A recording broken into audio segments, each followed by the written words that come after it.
Am I doing enough? Does she know I love her in a way that will echo through her whole life? Will she remember me as soft or stressed, as present or distracted, as the version of me I want her to know, or the one I'm still trying to grow into?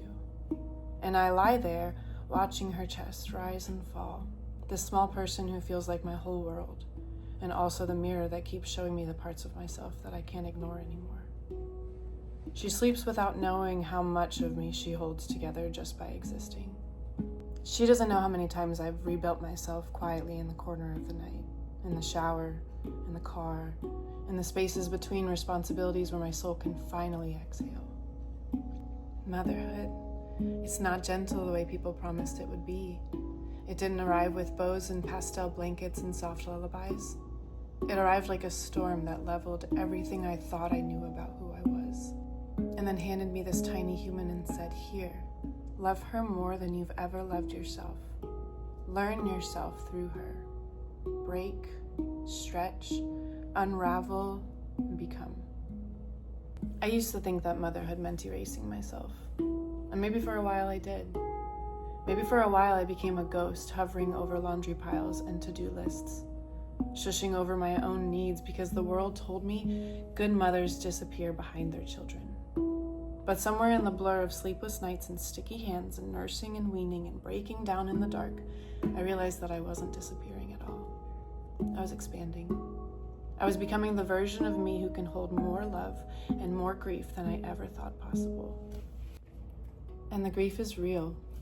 The grief of old versions of me, the ones who slept in, the ones who moved through the world without fear of breaking someone else's heart if they weren't careful enough. The grief of the life I thought I'd have, and the body I thought I'd love, and the ease I thought would come. But grief and love hold hands in this house, and I've learned that they always will.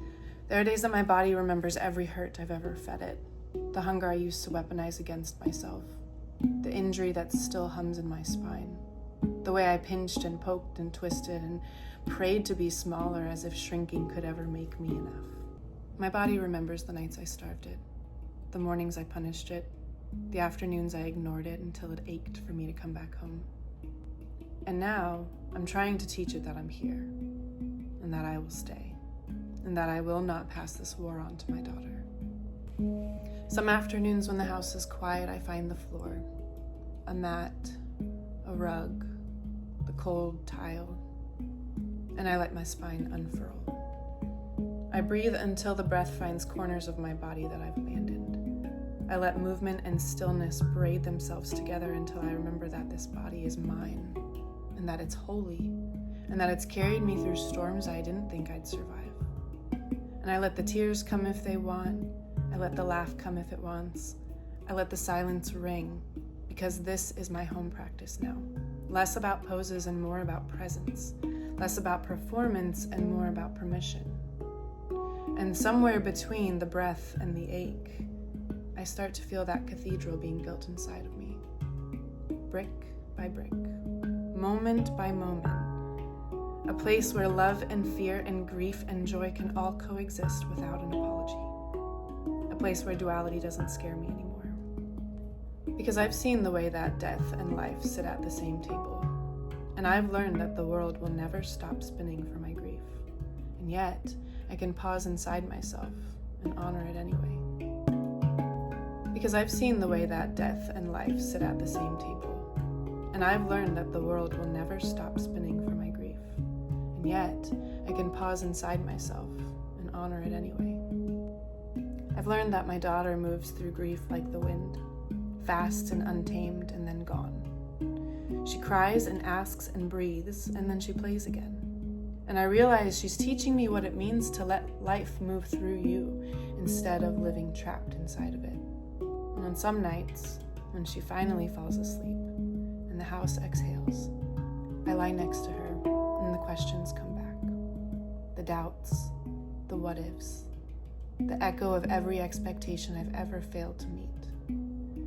And I try to remember that I'm human first, mother second, a breathing, breaking, healing thing who's doing her best to show up even in the in-between.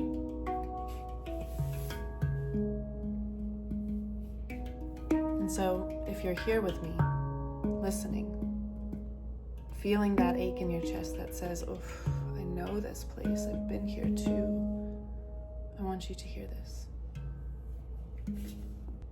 The in-between is not a failure. The unraveling is not the end. Your breath is enough. Your love is enough.